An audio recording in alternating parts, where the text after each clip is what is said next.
Assalamualaikum warahmatullahi wabarakatuh. Di sini kami dari kelompok 10 akan mempresentasikan materi tentang metode penilaian investasi.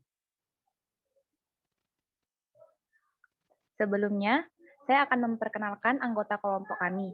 Yang pertama, Akbar Fitra Rohadi, yang kedua Rosida Isrofiati, yang ketiga Sheryl Yasina Haryadi, yang keempat Syifa Syana Ahdanisa, yang kelima Wina Febriandini. Materi pertama akan disampaikan oleh saya sendiri. Metode penilaian investasi. Menurut para ahli, metode penilaian investasi merupakan bentuk analisis untuk menilai daya tarik atau kelayakan sebuah investasi untuk dilakukan atau tidak. Bagi para investor, metode penilaian investasi merupakan bagian fundamental karena dapat membantu mengidentifikasi tren investasi jangka panjang dan memperkirakan profitabilitas di masa depan. 5 metode penilaian investasi. Metode yang pertama yaitu payback period. Payback period merupakan salah satu metode yang paling sederhana. Metode ini menghitung waktu yang dibutuhkan untuk mengembalikan biaya awal investasi berdasarkan arus kas. Sederhananya, PB atau payback period adalah lamanya sebuah investasi mencapai titik impas. Periode pengembalian yang pendek menandakan investasi lebih menarik. Jika pajak penghasilan belum dihitung pada penentuan periode pengembalian dalam investasi untuk keperluan ekspansi usaha, maka metode payback period bisa dihitung dengan cara investasi per laba tunai rata-rata per tahun. Namun, jika dampak pajak penghasilan sudah dihitung, maka penentuan bisa dihitung menggunakan cara investasi per kas masuk bersih. Contoh soal payback period. Mark menginvestasikan uangnya untuk membuat sebuah resto sebesar $10.000. Setelah berjalan selama 1 tahun, ia mendapatkan keuntungan $2.000. Tahun kedua, $4.000. Tahun ketiga, $5.000. Dan tahun keempat, $6.000. Pada tahun keberapa, Mark balik modal. Cara menjawabnya yaitu PBP sama dengan investasi per laba rata-rata per tahun. Sama dengan $10.000 per $2.000 ditambah $4.000 ditambah $5.000 ditambah $6.000 dibagi 4 sama dengan 10.000 per 4.250. Jadi hasilnya itu 2,3. Jadi Mark akan balik modal pada tahun ke 2,3 setelah berinvestasi. Adapun kekurangan dan kelebihan dari payback period, yang pertama yaitu kelebihannya, metode ini dapat digunakan untuk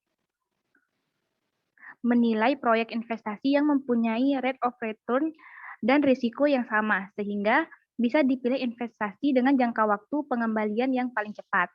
Kelebihan yang kedua yaitu investasi yang memiliki risiko besar dengan memakai metode payback period dapat diketahui jangka waktu yang diperlukan untuk pengembalian investasi. Yang ketiga, metode ini dapat dipakai untuk memilih beberapa pilihan atau usulan investasi sebelum melanjutkan ke penilaian dengan pertimbangan kemampuan investasi dalam menghasilkan keuntungan.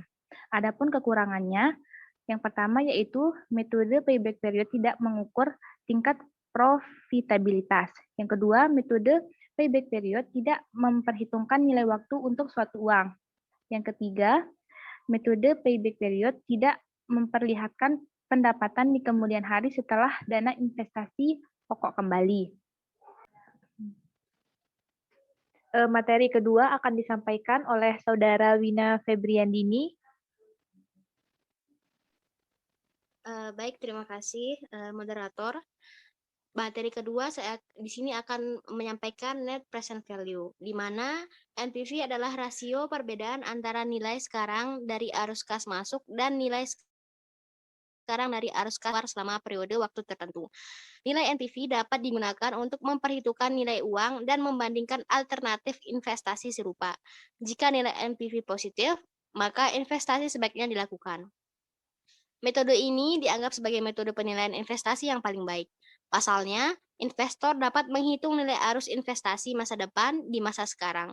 Namun, kelemahannya, segala sesuatu di masa depan yang diperhitungkan hanyalah asumsi yang tidak bisa dipastikan.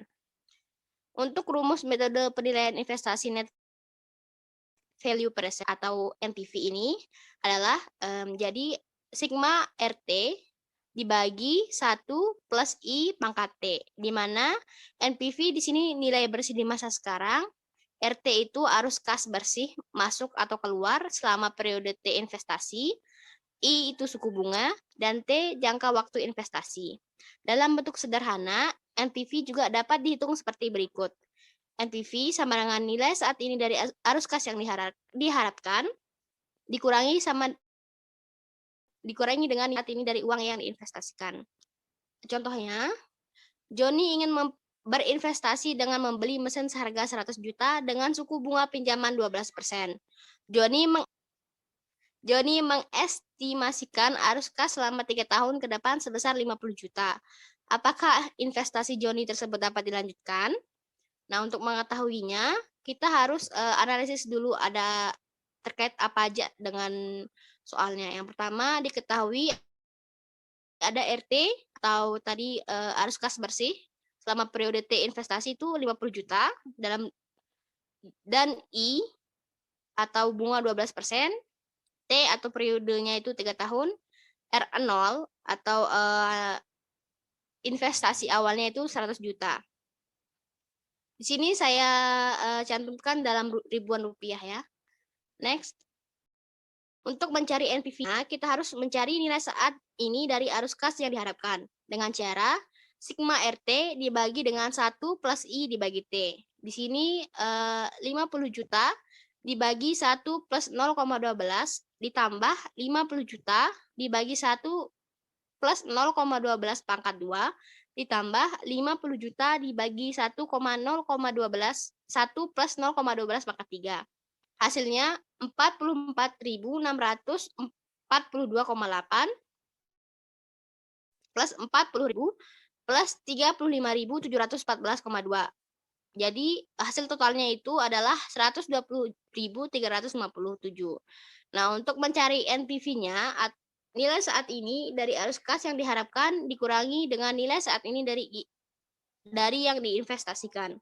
Di mana tadi kita sudah ketahui nilai arus kas yang diharapkan itu sebesar 120.357 dan nilai investasinya itu 100 juta atau 100.000 dalam ribuan rupiah. Ya. Jadi hasil NPV-nya adalah 20.357 dalam ribuan rupiah. Nah, dikarenakan nilai saat ini yang diharapkan lebih besar daripada nilai saat ini yang diinvestasikan, maka investasi tersebut dapat dilanjutkan. Next. Pertama, kelebihannya itu pada perhitungan NPV, seluruh arus kas selama umur proyek akan diperhitungkan untuk pengambilan keputusan investasi. Yang kedua, NPV telah memperhitungkan nilai waktu uang. Untuk kekurangan, NPV membutuhkan perhitungan yang cermat dan teliti dalam menentukan tarif kembalian dari suatu investasi. Nah, yang kedua, ketika membandingkan dua proyek investasi dengan jumlah investasi yang tidak sama, maka nilai tunai arus kas bersih dalam mata uang rupiah tidak bisa dipakai sebagai bahan acuan. Sekian dari saya kembalikan ke moderator. Materi selanjutnya akan disampaikan oleh Saudara Akbar Fitra Hadi.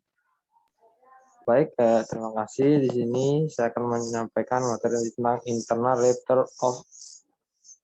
of return atau IRR. IRR adalah metode yang digunakan untuk memperkirakan profitabilitas dari investasi bersangkutan. Nilai IRR diperoleh dengan trial error tingkat diskon agar nilai NPV dari semua arus kas sama dengan 0. Semakin tinggi nilai IRR, maka investasi tersebut akan semakin direkomendasikan. Nilai IRR dapat dihitung dengan rumus berikut. IRR sama dengan I1 plus NPV1 per NPV1 min NPV2. I2 min I1. Untuk keterangannya itu IRR, internal rate of return, I1 sama dengan tingkat diskonto yang akan menghasilkan NPV positif. Kedua, tingkat diskonto yang akan menghasilkan NPV negatif. NPV 1 net sama dengan net present value yang bernilai positif. NPV 2 sama dengan net present value yang bernilai negatif. Selanjutnya, untuk contoh soal IRR, itu sebuah perusahaan mempertimbangkan usulan proyek investasi 150 juta. Umur proyek tersebut diperkirakan 5 tahun tanpa nilai sisa. Arus kas yang dihasilkan tahun pertama itu 60 juta, tahun kedua itu 50 juta, tahun ketiga itu 40 juta, tahun keempat itu 35 juta, tahun kelima itu 28 juta. Diasumsikan RRR atau tingkat pengembalian minimum sama dengan 10%. Nah, penyelesaiannya itu dicoba dengan faktor diskonto 10%. Tahun pertama arus kas 60 juta dikali 0,9090 sama dengan 54.540.000. Tahun kedua arus kas 50 juta dikali 0,8264 sama dengan 41.320.000.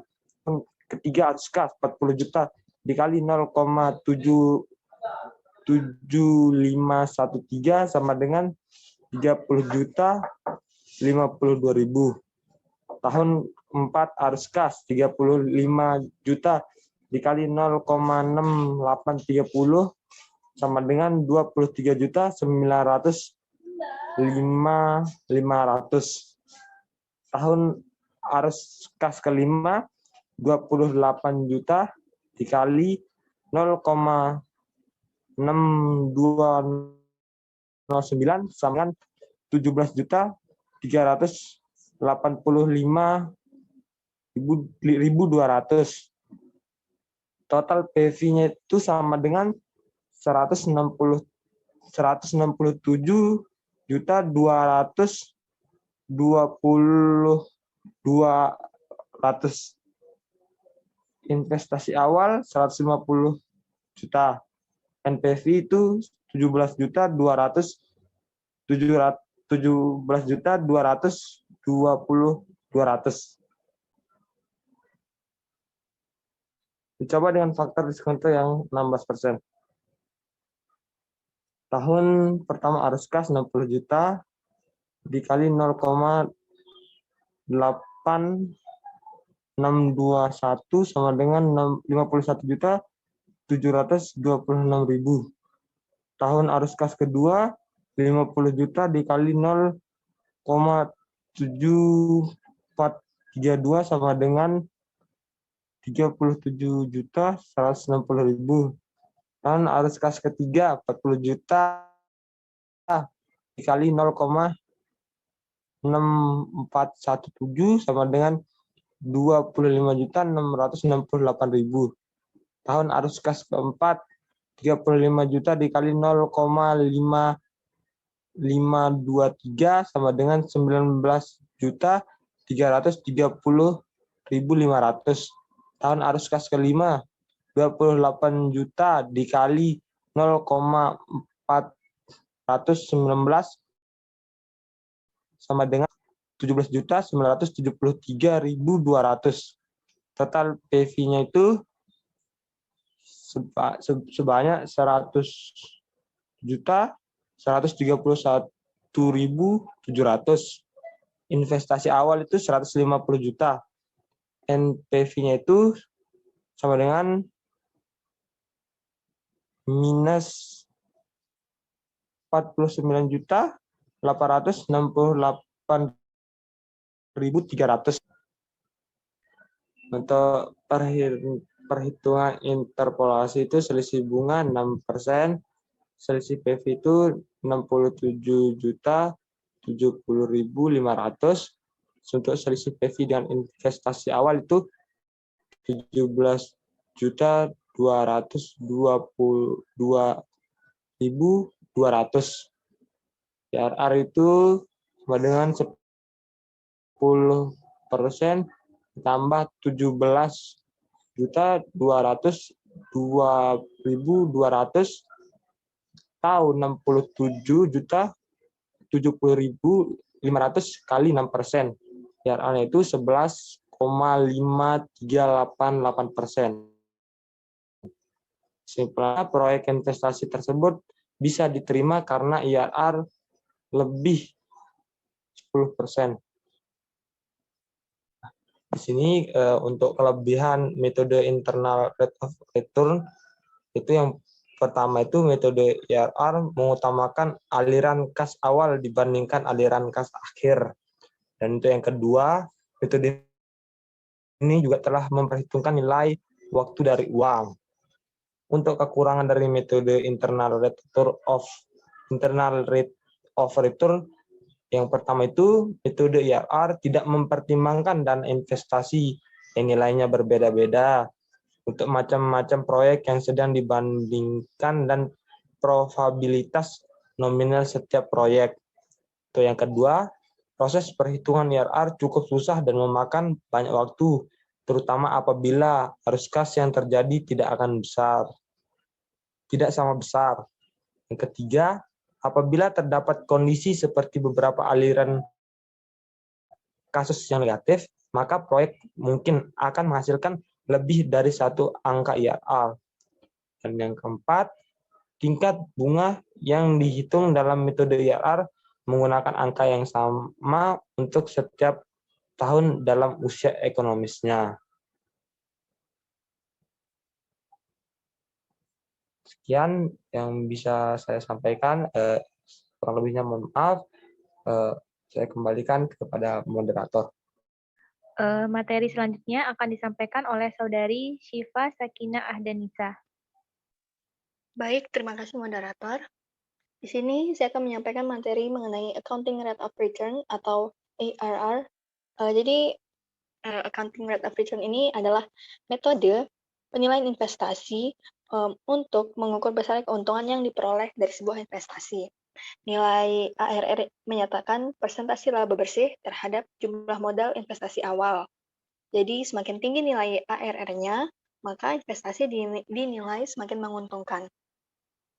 Adapun rumus dari metode penilaian ARR ini yaitu ARR sama dengan laba bersih tahunan rata-rata dibagi dengan investasi dikali 100%. Next. Nah, ini ada contoh perhitungan dari accounting rate of return ini. Jadi, di sini soalnya itu perusahaan PT Amazing mendapatkan sebuah proyek yang memerlukan initial investment atau biaya investasi sebesar 500 juta. Proyek ini dapat menghasilkan cash inflow atau arus kas masuk sebesar 100 juta per tahun dengan usia ekonomis 10 tahun tanpa nilai residu. Pertanyaannya, berapakah accounting rate of return proyek tersebut?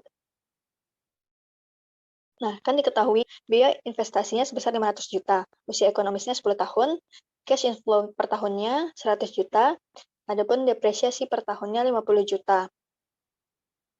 Yang didapat dari 500 juta dibagi selama usia ekonomis yaitu 10 tahun itu. Nah, penyelesaiannya sesuai rumus tadi, ARR sama dengan pendapatan investasi dibagi dengan biaya investasi. Lalu didapatkan ARR sama dengan 100 juta dikurang 50 juta dibagi dengan 500 juta. ARR sama dengan 50 juta dibagi 500 juta. ARR sama dengan 0,1 atau 10%. Jadi, tingkat pengembalian akuntansi atau accounting rate of return pada proyek tersebut adalah 10%. Next slide. Di sini ada kelebihan dan kekurangan dari metode ARR ini. Kelebihannya yang pertama ada metode ini mudah dimengerti dan sederhana. Average rate of return menggunakan data akuntansi yang telah ada, sehingga tidak memerlukan perhitungan lainnya. Metode ARR telah memperhitungkan arus kas selama umur proyek investasi. Lanjutnya, kekurangan metode ARR. Yang pertama, metode ARR dipengaruhi pemakaian metode penyusutan. Yang kedua, metode ARR juga tidak memperhitungkan nilai waktu suatu uang. Dan yang terakhir, Kekurangan yang terakhir yaitu metode ARR tidak bisa diterapkan jika investasi dilakukan dalam beberapa tahapan. Sekian yang dapat saya sampaikan. Saya kembalikan kepada moderator.